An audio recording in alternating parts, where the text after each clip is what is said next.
हमारे देश का भूभाग दुनिया के महाद्वीप जैसे आज दिखते हैं, वैसे बनने में लाखों करोड़ों साल लगे हैं। हमारे साइंटिस्ट्स ने यह तक पता लगा लिया है कि दुनिया के सारे महाद्वीप एक बड़े और विशाल महाद्वीप का हिस्सा थे, जिसके टूटने के बाद आज पृथ्वी पर अलग अलग महाद्वीप दिखते हैं। वे उस विशाल महाद्वीप या सुपर कॉन्टिनेंट को पैंजिया कहते हैं। पर वैज्ञानिकों ने यह भी बता दिया है कि आगे दुनिया के महाद्वीपों का आकार कैसा होगा। इसमें सबसे अहम बदलाव उनके मुताबिक यही है कि अफ्रीका महाद्वीप दो हिस्सों में बंट जाएगा। ये पृथ्वी के नरम केंद्र और सतह पर टेक्टोनिक प्लेट्स ही हैं कि महाद्वीप पिघले हुए गर्म प्लास्टिक सतह के ऊपर की प्लेट की गतिविधि कर रहे हैं, और इसी का नतीजा यह होगा कि आने वाले समय में अफ्रीका के दो हिस्से हो जाएंगे और बीच में एक महासागर आ जाएगा। लेकिन ऐसा होने में 5 करोड़ सालों का वक्त लग जाएगा। अफ्रीका दुनिया की सबसे बड़ी दरारों में से एक का घर है, जिसे dead east African rift system EARS कहते हैं।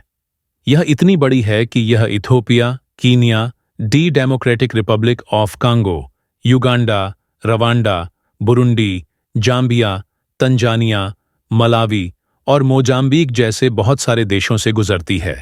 इसके में दरार साफ दिखने लगी है और यह अफ्रीकी प्लेट को दो हिस्सों, सोमालियाई प्लेट और न्यूबियन प्लेट में बांट देगी। यह दरार इतनी बड़ी है कि वह भूभाग को गहराई तक दो हिस्सों में बांटेगी। छोटा हिस्सा सोमालियाई प्लेट बनेगा और बड़ा हिस्सा न्यूबियन प्लेट बना देगा। इस दरार को ही बनने में करीब 2.5 करोड़ सालों का वक्त लगा है। जब यह भविष्य में महाद्वीप को दो हिस्सों में बांटेगी तो बीच में महासागर बन जाएगा और चारों ओर जमीन से घिरे Rwanda, Uganda, Burundi, democratic Republic of Congo, Malawi और जाम्बिया को समुद्री तट मिल जाएंगे। इस दरार ने लोगों का ध्यान तब खींचा जब 2018 में कीनिया की दरार वाली घाटी में 50 फुट गहरी और 65 फुट चौड़ी दरार दिखाई दी। सवाल उठा कि क्या ये टेक्टोनिक प्लेट के कारण हुआ है या फिर केवल भारी बारिश के कारण हुआ भूस्खलन है।